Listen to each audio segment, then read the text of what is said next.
Petroleum मसनूआत की कीमतों में इजाफे के खिलाफ मुतफर्रिक दरख्वास्त दायर कर दी गई। लाहौर हाई कोर्ट में ये दरख्वास्त जो है दायर की गई है। दरख्वास्त में पेट्रोलियम मसनूआत की कीमतों में इजाफे को चैलेंज किया गया है। दरख्वास्त में कहा गया है कि पेट्रोलियम मसनूआत की कीमतों में इजाफे से महंगाई में इजाफा हो जाएगा। पेट्रोलियम मसनूआत की कीमतों में इजाफे को कलअदम करार दिया जाए। बात करते हैं हमारे नुमाइंदे असद शाह से। जी असद शाह, आगाह कीजिएगा, पेट्रोलियम मसनूआत के पेश नज़र जो है दरख्वास्त दायर कर दी गई है लाहौर हाई कोर्ट में। जी बिल्कुल, मैं आपको आगाह करता चलूं कि हालिया दिनों में पेट्रोलियम मसनूआत में जो इजाफा हुआ है उस इजाफे के खिलाफ लाहौर हाई कोर्ट में दरख्वास्त दायर की गई है।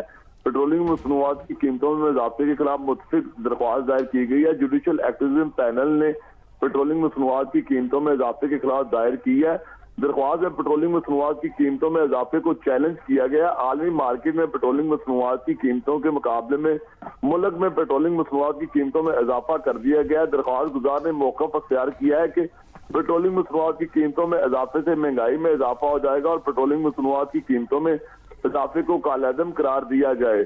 जो दरख्वास्त लाहौर हाई कोर्ट में जो मुतअद्दिद दरख्वास्त जमा करवाई गई है, बहुत शुक्रिया असद शाह, में आगाह कर रहे थे।